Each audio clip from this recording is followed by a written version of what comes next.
Prime, podcast for curious mind.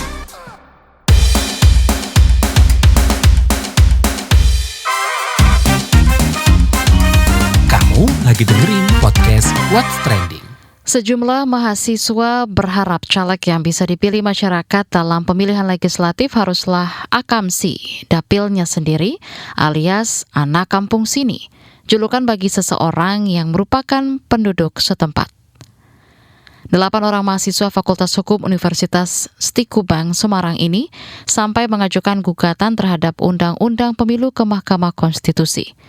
Salah satu mahasiswa bernama Arif Nugraha Prasetyo sebagai pemohon menyebutkan alasannya.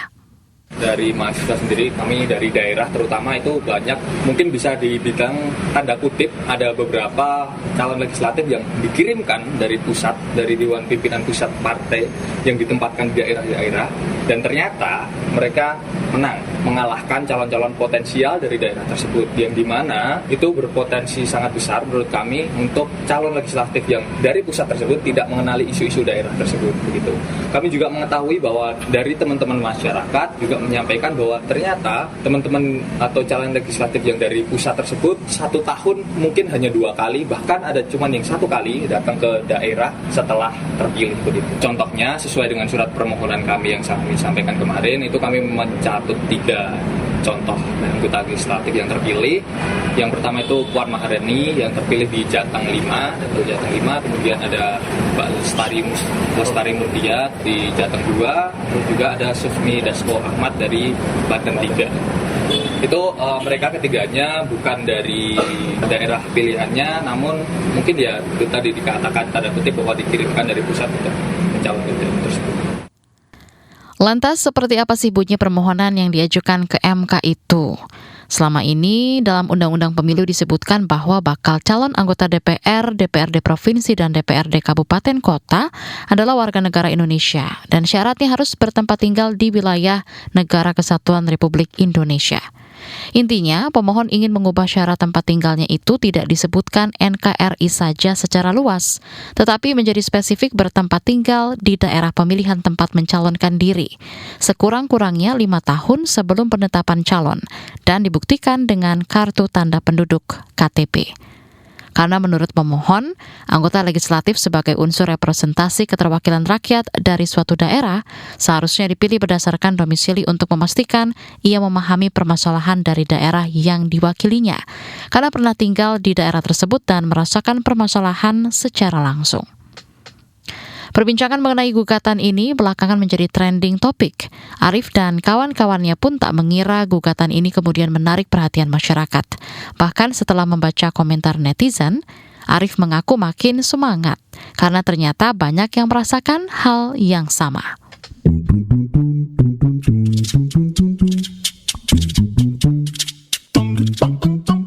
Komentar yang pertama dari @tia_xx. Setuju agar anggota dewan tahu permasalahan dan bisa cepat respon karena tinggal di wilayah pemilihan tersebut. @jadxx. Jika diterima gugatannya, elit-elit parpol bisa rungkat dong. Bisa nggak lolos jadi anggota DPR RI. Seperti sistem proporsional terbuka. Banyak elit partai yang akhirnya kalah bersaing dengan caleg lain karena rakyat memilih calon bukan dari partainya. @aguxx. Nggak setuju. Kepala daerah akamsi yang ada seenaknya. Males, maunya dimanjain. Contoh Depok 25 tahun dipegang sama akamsi jadi nggak maju, tersusul sama Tangerang dan Bekasi. @harxx. Setuju nih, berkaca dari pilkada kemarin, banyak artis yang jadi calon kepala daerah di daerah-daerah yang bukan domisili mereka.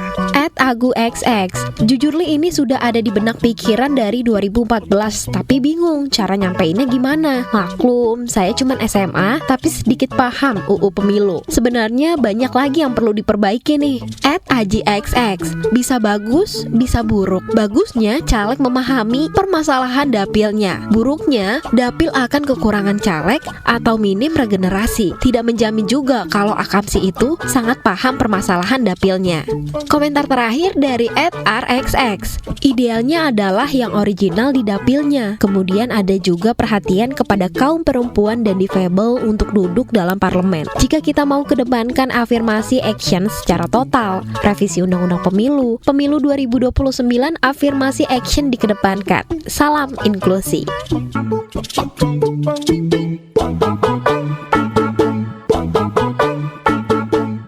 Kalau menurut pakar hukum pemilu Fakultas Hukum Universitas Indonesia UI, Titi Anggraini, caleg harus asli dari dapilnya sendiri alias akamsi. Itu sudah diterapkan di Thailand dan Amerika Serikat. Tapi apa aja nih pertimbangannya serta plus minus kalau kita juga terapkan itu di sini? Langsung saja kita tanya. Halo Kak Titi, soal caleg harus akamsi itu seberapa urgent? Apa perlu akamsi buat mewakili sebuah dapil? Manfaatnya apa sih?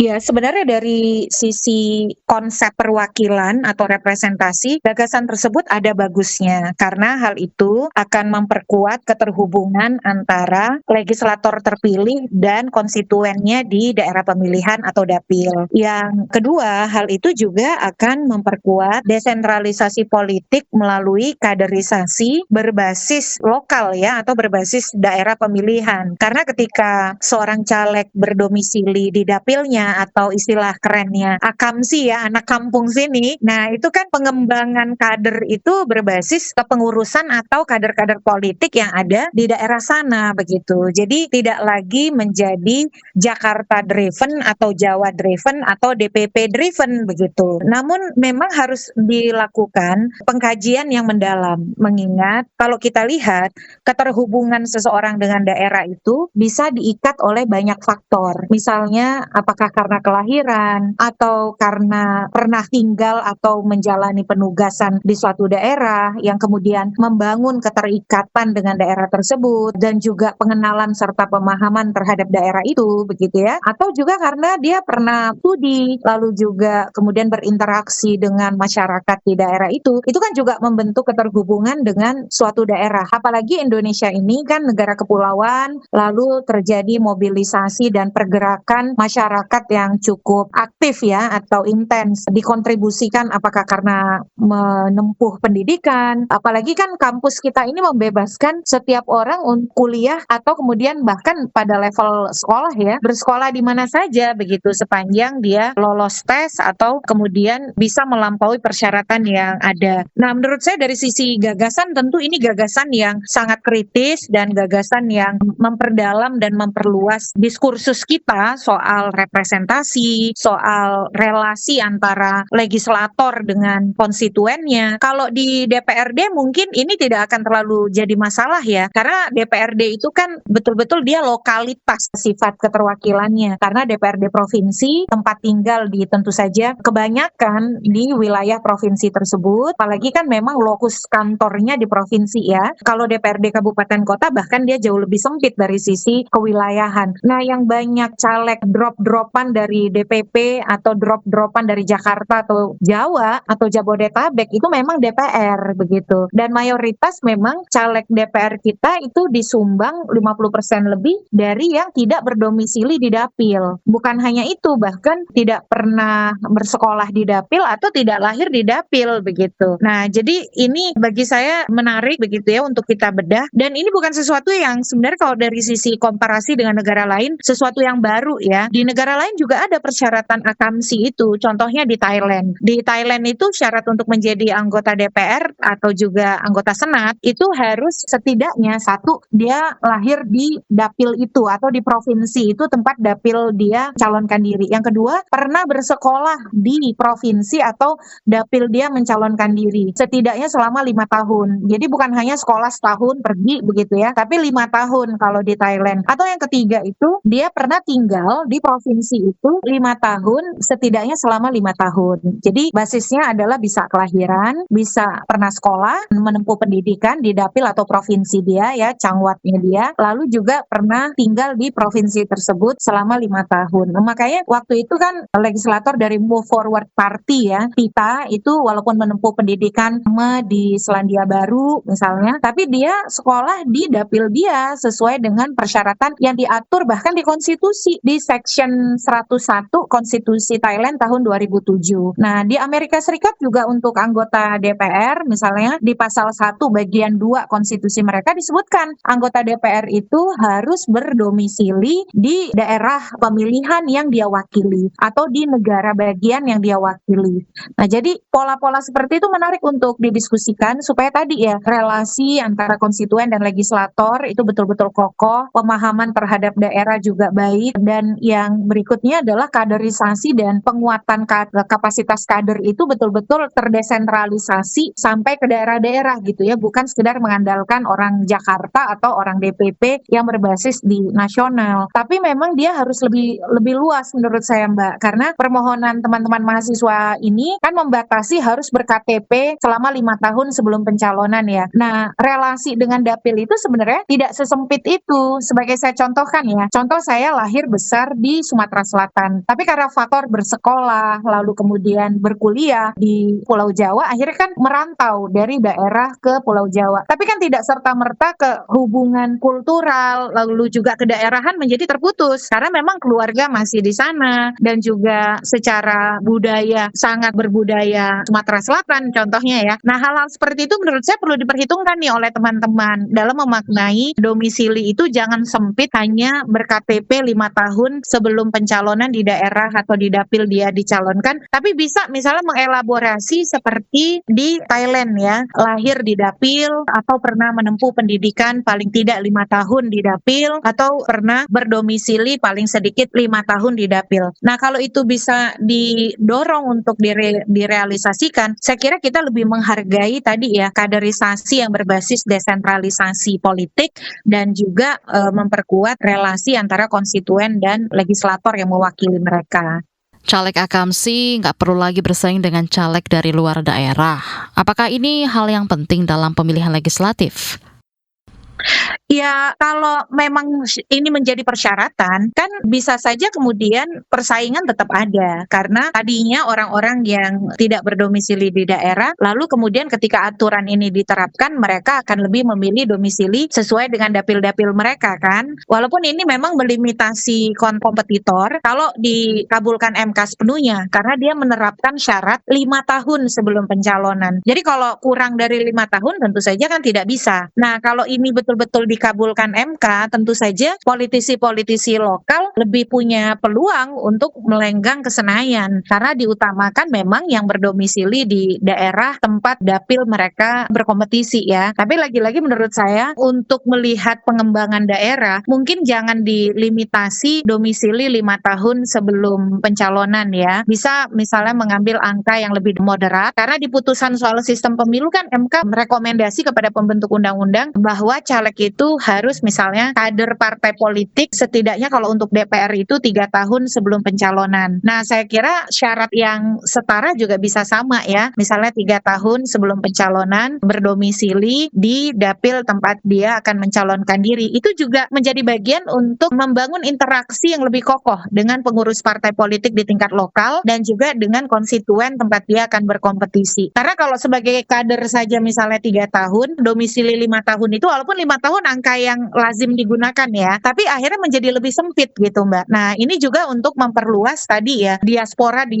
suatu dapil atau suatu daerah yang mungkin merantau atau lain sebagainya bisa mengubah strateginya sehingga untuk 2029 mereka bisa lebih punya peluang lagi untuk membangun daerahnya. Kalau saya sih lebih setuju dengan pola seperti Thailand ya, oke Akamsi, tapi memang variabelnya lebih diperluas, tidak limitatif hanya pada berdomisili di dapil 5 tahun sebelum pencalonan, tapi bisa diperluas lagi dengan setidaknya lahir di dapil begitu ya, lalu juga atau pernah sekolah di dapil atau pernah tinggal di dapil sesuai dengan kerangka waktu yang dipersyaratkan gitu. Nah, bagaimana pemilih bisa memastikan dia bisa bekerja untuk kepentingan dapil meski dia Akamsi? Pesan Anda apa nih yang bisa dilakukan pemilih? Ya, pertama pemilih harus kenal ya dengan caleg, bukan asal pilih. Karena kita pertaruhkan adalah orang yang akan mewakili kepentingan kita di parlemen dalam pembuatan kebijakan atau legislasi, penganggaran, dan juga pengawasan. Dan itu penting makanya mengenali rekam jejak, latar belakang, dan riwayat hidup caleg. Dan ini juga harus ditopang oleh komitmen KPU untuk mau membuka identitas atau kemudian rekam jejak riwayat hidup caleg. Nah, kritik juga ya bagi KPU dalam pemilu 2024 lalu misalnya, tidak semua kurikulum vitae caleg itu dibuka oleh KPU. Mestinya kan ketika seorang caleg berkompetisi untuk jabatan publik dan akan mengatur hajat hidup publik atau orang banyak, ya dia terbuka atas riwayat hidupnya, tidak perlu ditutup-tutupi. Jadi KPU pun juga harus menjadi fasilitator di dalam keterbukaan informasi soal caleg yang akan dipilih oleh masyarakat begitu. Nah, yang kedua, kita di era teknologi informasi dan media sosial juga harus mencari tahu begitu ya, mengkonfirmasi antara janji kampanye caleg dan partai dengan rekam jejak dan riwayat hidup caleg supaya kita tidak dapat cek kosong. Kalau sekedar memilih karena popularitas itu kan sangat istilahnya instan sekali ya. Nah, karena kita ini mempertaruhkan banyak kepentingan melalui para caleg, tidak cukup hanya akamsi, tapi juga harus ditopang oleh rekam jejak dan kapasitas yang baik sehingga mampu menjadi pejuang aspirasi dan suara kita di parlemen nantinya begitu. Oke, lalu kans dikabulkan gugatan ini menurut Anda gimana? Karena belum pernah kan ya aturan ini diterapkan di Indonesia meski di beberapa negara lain ada yang memberlakukannya. Kalau untuk DPD, sebenarnya sudah ada putusan Mahkamah Konstitusi, putusan nomor 10/PUU/6 Romawi /2008 yang mengatakan calon anggota DPD harus berdomisili di provinsi yang dia wakili. Karena kan memang DPD itu perwakilan wilayah ya, atau regional representation. Setiap provinsi itu sama wakil DPD-nya, yaitu 4 orang. Jadi dia harus betul-betul punya keterikatan dengan wilayah yang dia wakili. Nah, kalau DPR ini kan political representation, dia mewakili orang. Apakah ketika dia mewakili orang, misalnya dia juga harus ada di lokasi tempat yang sama dengan orang-orang itu berada. Nah, ini yang harus diperkuat argumentasinya oleh teman-teman pemohon ya. Dan saya kira presidennya kan juga ada di negara-negara lain. Saya kira ini akan menarik untuk kita ikuti. Saya sendiri mendukung permohonan ini tentu dengan tadi ya penguatan basis argumentasi dan juga saya kira ketentuan yang lebih luas begitu ya, atau jangan limitatif seperti di permohonan. Nah, itu bisa dielaborasi dan kita berharap Mahkamah Konstitusi bisa melihat aspek konstitusionalitasnya, aspek konstitusionalnya secara menyeluruh, secara utuh, dan menarik ini bagi kita sebagai pemilih dan juga sebagai pembelajar hukum pemilu atau tata negara untuk mengikuti diskursusnya. Ya, karena ini kan memang permohonan yang baru soal DPR dan DPRD, walaupun soal DPD sudah pernah ada putusan terdahulu, tapi karena DPR dan DPD ini karakternya berbeda, tetap menarik untuk mengikuti prosesnya gitu. Baik, terima kasih Kak Titi. Selanjutnya kita mau ngobrol bareng Voice of Democracy Indonesia, vodem.id, sekumpulan anak muda yang concern dengan sistem pemerintahan di Indonesia. Bagaimana anak muda berharap pada anggota legislatif dan apa yang bisa dilakukan untuk memastikan mereka menjadi wakil-wakil yang amanah? Yuk kita obrolin bareng Chief of Organization Voice of Democracy Indonesia, Fedro. Halo Fedro, seberapa penting sih pemilih bisa dapat legislator yang bisa mewakili dapilnya? Menurut saya sangat penting ya, karena legislator itu kan esensinya mereka membuat regulasi, membuat produk kebijakan dengan merepresentasikan aspirasi dari masyarakat di tiap wilayah daerah pilih mereka masing-masing. Nah, dalam hal ini mereka itu ikut dalam proses pembuatan kebijakan, penentuan anggaran bagi daerahnya, daerah pilihnya, dan lain sebagainya. Nah, dalam proses-proses ini, ya tentulah mereka harus mewakili kepentingan dari daerah pilih masing-masing, itu yang pertama. Dan sebagai contoh misalnya, kita juga bisa melihat bahwa wilayah-wilayah yang calegnya itu atau legislatornya itu dekat dengan daerah pilihnya, itu cenderung bisa menghasilkan dampak positif bagi daerah pilihnya itu sendiri, gitu. Misalnya meningkatkan alokasi dana untuk pengembangan wilayah atau apapun lah.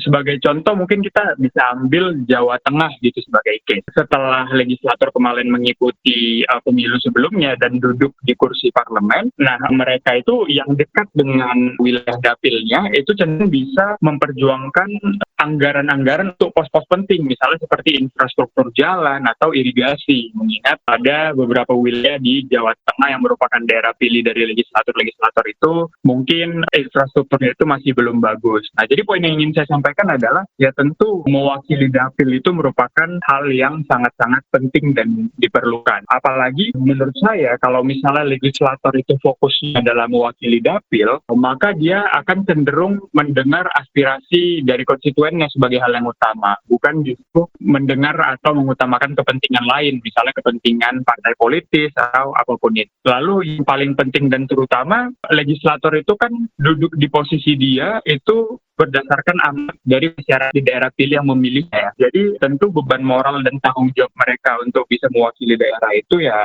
jelas penting dan ada. Itu sih, Kak. Nah, kalau masalah akamsi atau tidak, menurutmu ngaruh nggak sih? Oh, oke. Menurut saya antara ya dan tidak ya. Tapi pada dasarnya menurut saya ada pengaruhnya gitu. Jadi seseorang yang memang berasal dari wilayah yang sama dengan daerah pilihnya, dengan artian dia lahir, dia tinggal, mengenyam pendidikan di sana, atau apapun lah itu tentu mereka punya pengetahuan dan wawasan yang luas terkait wilayahnya gitu. Wawasan historis yang mendalam lah kita bisa bilang terkait daerah pilihnya sendiri. Dan itu nggak hanya pengetahuan di atas kertas, tapi mereka juga tahu realita positif sama realita negatif yang ada di wilayah masing-masing. Jadi itu tentu ada pengaruhnya. Tapi pertanyaan pentingnya kan, apakah akamsi atau putra-putri daerah lah, itu sudah pasti punya kualitas dan kapabilitas dan yang mumpuni? Kan itu masalahnya. Jawabannya belum tentu juga. Jadi menurut saya yang dilihat itu utamanya adalah bukan sebatas putra daerah atau bukan, akamsi atau bukan, tapi lebih kepada kualitasnya, rekam jejaknya, visi misinya ke depan. Itu yang terutama, karena dari situlah kita bisa menilai performa mereka ke depan gitu. Walaupun ya memang kalau ada yang memilihnya dalam artian mereka merupakan putra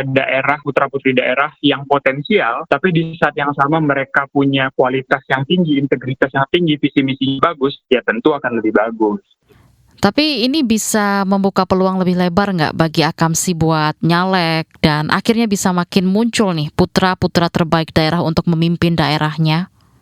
Menurut saya tentu iya, karena kalau kita lihat ya gugatan dari para mahasiswa itu di Mahkamah Konstitusi, itu mereka juga menyiapkan semacam argumen lah yang berbasis data bahwa bagian besar caleg dalam konteks DPR ya ini, itu mereka bahkan tidak tinggal di daerah pilihnya sendiri. Dan banyak dari mereka bahkan tidak lahir atau tidak pernah juga mengenyam pendidikan di daerah pilih tersebut. Nah, apakah fakta ini mempermasalahan terhadap pembatasan kesempatan bagi putra daerah? Kan itu pertanyaan. Nah, kalau kita lihat lebih dalam itu iya. Jadi caleg-caleg yang berasal dari luar, atau saya mungkin bilangnya caleg dalam tanda kutip impor, ini menyusupi daerah tertentu yang bukan daerah aslinya sebagai dapil, itu hanya untuk menang dalam pemilu. Dan di saat yang sama mereka itu punya modal yang besar, baik itu kantong suara partai yang sudah banyak di sana, lalu punya basis massa besar di sana, lalu ya ada instruksi elit partai yang tentunya partainya juga punya jaringan besar di sana, atau sebagainya lah. Nah, padahal mereka sendiri nggak punya kepekaan, nggak punya pengalaman di daerah tersebut. Nah, tentu ini kan akan membatasi putra-putri daerah yang sebenarnya sudah dari dulu besar di wilayah tersebut. Padahal bisa jadi mereka punya pengetahuan lokal yang sebenarnya membuat mereka layak untuk menjadi legislator mewakili daerah pilih tersebut. Tapi mereka nggak punya modal-modal seperti yang saya sebutkan tadi. Nah, jadi kondisi lapangan seperti itu yang membuat saya berpikir kalau misalnya peraturan diterapkan bahwa akamsi atau putra-putri daerah itu yang bisa maju sebagai lektor, ya tentu akan sangat berpengaruh terhadap kesempatan akamsi untuk maju sih. Terutama di wilayah-wilayah perkotaan maupun wilayah-wilayah yang besar seperti Jakarta misalnya. Karena kalau kita lihat di Jakarta, itu banyak caleg-caleg itu bukan berasal dari Jakarta itu sendiri, tapi berasal dari banyak wilayah di Indonesia. Lalu memilih untuk maju lewat sana untuk melanjutkan karir politiknya supaya cemerlang dari sana. Nah, dengan aturan wajib daerah pilih yang sama yang ingin menetapkan putusan MK ini, menurut saya hambatan-hambatan tadi itu bisa jadi hilang. Dan akhirnya kompetisi antara putra-putri daerah tiap pilih itu pun menjadi terbuka. Nah, mulai dari situlah nanti para putra-putri daerah bisa maju dan akhirnya dipilih menjadi legislator mewakili wilayahnya sendiri. Oke, lalu apa sih sebenarnya yang diinginkan pemilih muda yang diharapkan kepada calegnya? Kalau menurut saya, pemilih muda termasuk saya sendiri sebagai pemilih muda itu sangat berharap ya ketika para caleg itu ketika duduk nanti sebagai legislator itu bisa mewakili aspirasi kita sebagai konstituen di daerah pilihnya, terutama dalam menghasilkan kebijakan-kebijakan yang sifatnya itu konkret, realistis, tapi dia juga inovatif, dia nggak ngawang-ngawang. Seperti misalnya dalam hal peningkatan peluang kerja, peningkatan anggaran dan kualitas pendidikan, terus juga misalnya pengembangan infrastruktur esensial di daerah pilih masing-masing. Nah, itu yang menurut saya menjadi penting. Dan saya rasa banyak orang juga akan berpikiran sama. Karena misalnya nih, kalau kita berkaca kepada survei CSIS, itu ditunjukkan bahwa 82% pemilih muda itu memang lebih tertarik pada caleg yang menawarkan solusi yang konkret sejak awal, daripada sekedar misalnya mengandalkan popularitas dan kenalannya doang. Jadi pada dasarnya yang terpenting adalah kami berharap, para pemilih muda itu berharap bahwa para legislator bisa membawa daerahnya ke arah yang lebih baik. Jika selama ini Akamsi tidak terpilih dan kalah dengan caleg dari luar daerah, bukannya itu menunjukkan ia nggak cukup dekat ya atau dikenal oleh warga lingkungannya. Jadi gimana bisa mewakili suara daerah itu? Nah ya, saya sadar ini merupakan sebuah masalah, benar ini saya setuju. Dan ada banyak hal yang bisa menyebabkan masalah itu terjadi. Mulai dari seperti yang kakak bilang tadi, dia kurang terlibat dalam aktivitas sosial sehingga koneksi sosialnya kurang. Lalu ada hal-hal lain misalnya seperti kampanyenya itu tidak efektif caranya, terus dia kurang dana dalam kampanye dan lain sebagainya. Tapi menurut saya ketika masalah itu terjadi, fokus kita itu harusnya berkutat untuk menemukan solusi dari masalah itu. Bukan justru malah mewajarkan atau menormalisasi caleg impor ini untuk datang dan mewakili dapil yang bukan asalnya. Jadi ini menurut saya bukan menjadi alasan utama untuk bisa menormalisasi itu. Jadi menurut saya akan yang nantinya akan dibuat berlandaskan putusan MK yang baru keluar ini, menurut saya memang nggak bisa berdiri sendiri, tapi dia harus sejalan usaha-usaha untuk menyelesaikan masalah yang saya bilang tadi gitu. Misalnya caranya dengan membangun mekanisme kaderisasi yang baik partai politik di daerah-daerah gitu. Terus membangun dukungan dari partai politik terhadap figur-figur lokal di tiap daerah, sampai kepada misalnya mengembangkan metode kampanye sehingga lebih menarik dan relevan bagi masyarakat di tiap daerah pilih. Misalnya dengan turun ke lapangan, berdialog, mendengarkan keresahan masyarakat secara langsung atau lain sebagainya. Nah, menurut saya itu yang lebih ideal untuk dilakukan daripada menormalisasi masuknya caleg dari luar kalau kita membahas permasalahan yang tadi disebutkan dalam pertanyaan ini. Ya, baik. Bagaimana pemilih bisa memastikan dia bisa bekerja untuk kepentingan dapil meski dia Akamsi? Pesan Anda, apa yang bisa dilakukan pemilih sebelum maupun sesudah caleg terpilih? Nah, ini sangat menarik. Kalau saya sendiri, umumnya itu ada menekankan 3 poin untuk bisa memastikan seorang legislator, baik itu Akamsi atau bukan, untuk bisa mengutamakan kepentingan dapil. Yang pertama itu pelajari rekam jejak, itu yang terutama. Karena dari rekam jejak lah kita bisa nilai pengalaman si caleg ini sebelumnya. Seperti apa histori dia, seperti apa pencapaian dia, baik itu mungkin di jabatan sebelumnya, di pekerjaannya, di organisasinya, di partainya, atau mungkin di pendidikannya atau dimanapun itu. Bahkan orang yang rekam jejak baik dan cemerlang saja itu tidak bisa menjamin bisa menjalankan pekerjaan sebagai legislator dengan apalagi kerjaan itu baik dan relevan. Jadi rekam jejak itu menjadi penting. Lalu di samping itu menurut saya kita harus fokus juga untuk melihat visi misi dan gagasan dari mereka. Oke, mereka Akamsi atau putra-putri daerah, tapi apa terobosannya terhadap masalah yang ada di setiap daerah pilih. Lalu langkah terakhir yang menurut saya penting dan menjadi langkah ekstra itu ada dengan misalnya melihat bagaimana sumber pendanaan dari si caleg ini. Lalu bagaimana model kampanye, apakah ada indikasi uang yang terlibat dalam kampanyenya. Nah, itu kan menjadi indikator-indikator penting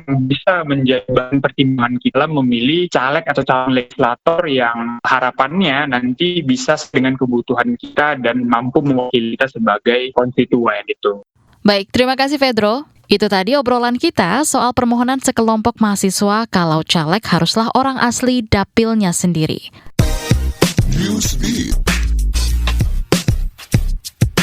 Sejumlah guru di Travis Intermediate School, Texas, diskors setelah murid-muridnya membuat tato sendiri menggunakan jarum yang sama, memicu kekhawatiran akan risiko penularan penyakit seperti hepatitis dan HIV. Para siswa yang terlibat pun diwajibkan menjalani tes kesehatan. Kasus ini terungkap setelah orang tua menemukan anaknya mengalami luka dan infeksi akibat tato tersebut. Orang tua mempertanyakan bagaimana kejadian ini bisa terjadi tanpa sepengetahuan guru, meski ada dugaan beberapa staf sekolah mengetahuinya. Pihak sekolah sedang menyelidiki kasus ini, sementara beberapa guru telah diskors dan berpotensi mendapatkan sanksi tambahan. Pemerintah distrik menegaskan tidak akan menoleransi tindakan ini dan bekerja sama dengan aparat hukum untuk mengusut kejadian tersebut.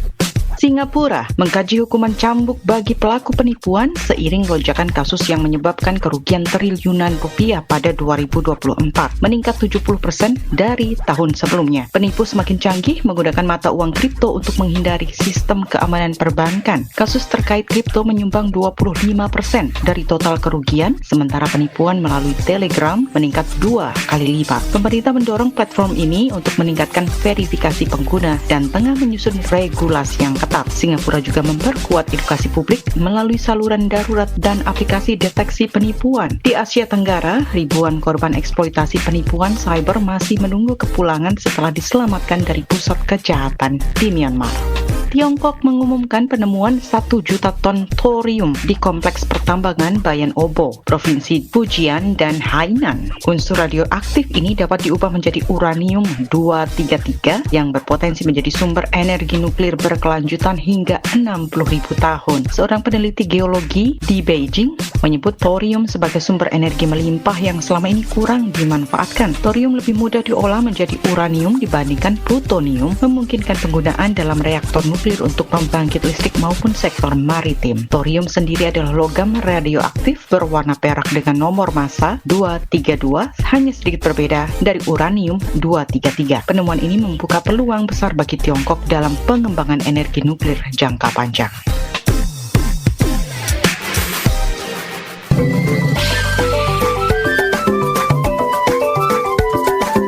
WhatsApp Indonesia. WhatsApp Indonesia dimulai dengan update banjir Jakarta. Anggota Komisi C DPRD DKI Jakarta Agus Hamonangan mengaku mendapat pengaduan dari warga Kelurahan Pangadengan, Jakarta Selatan yang berada di bantaran Kali Ciliwung bahwa alat peringatan dini banjir di daerah itu rusak atau tidak berfungsi. Kata dia, karena alat tersebut tidak berfungsi, maka warga yang tinggal dekat dengan kantor kelurahan bahkan tidak siap untuk menghadapi bencana yang akan datang pada saat itu. Karenanya, ia meminta Pemprov DKI Jakarta memastikan kesiapan alat-alat peringatan dini banjir yang ada menyusul kejadian tersebut. Agus mengajak setiap pihak, termasuk warga Jakarta, untuk tetap waspada dan tidak lengah. Selain itu, ia juga mendorong Pemprov DKI Jakarta untuk mengencarkan pembangunan infrastruktur pengendali banjir di sekitar DKI Jakarta. Selanjutnya mampir Yogyakarta. PT Kereta Api Indonesia Persero wilayah Daop 6 Yogyakarta memprediksi puncak mudik terjadi pada Jumat 28 Maret 2025 atau H-3 Lebaran. Sementara puncak arus balik diprediksi terjadi pada hari Minggu 6 April 2025 atau H+5. Manajer Humas KAI Daop 6 Yogyakarta, Feni Novida Saragih, mengatakan perkiraan jumlah penumpang yang berangkat dari 10 stasiun Daop 6 pada 28 Maret sebanyak 8.700 penumpang. Sementara puncak kedatangan para pemudik sebelum Lebaran di Daop 6 Yogyakarta akan terjadi pada 29 Maret dengan sebanyak 14.000 penumpang akan tiba di 10 stasiun kedatangan Daop 6. Feni mengungkapkan jumlah tersebut masih sangat dinamis dan bisa berubah karena proses pemesanan tiket masih terus berlangsung. Dengan adanya informasi mengenai puncak arus balik dan mudik di wilayah Daop 6 tersebut, diharapkan calon penumpang KAI dapat memilih tanggal terbaik untuk berpergian menggunakan kereta api pada masa angkutan Lebaran 2025. Terakhir mampir Rembang, Jawa Tengah.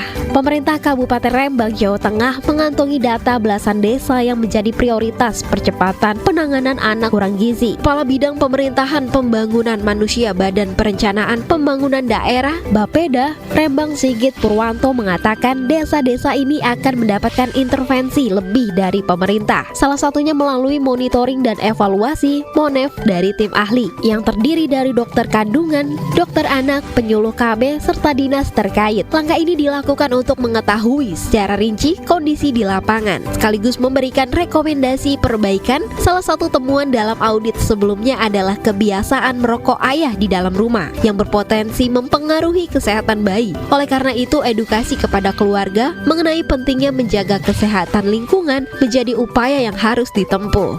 Demikian WhatsApp Indonesia hari ini. Kalau kamu punya pendapat ataupun pandangan yang ingin dibagikan soal ini, silahkan ikut komentar di fitur interaktif podcast What's Trending di kbrprime.id dan aplikasi mendengarkan podcast lainnya. Sampai jumpa di pembahasan berikutnya.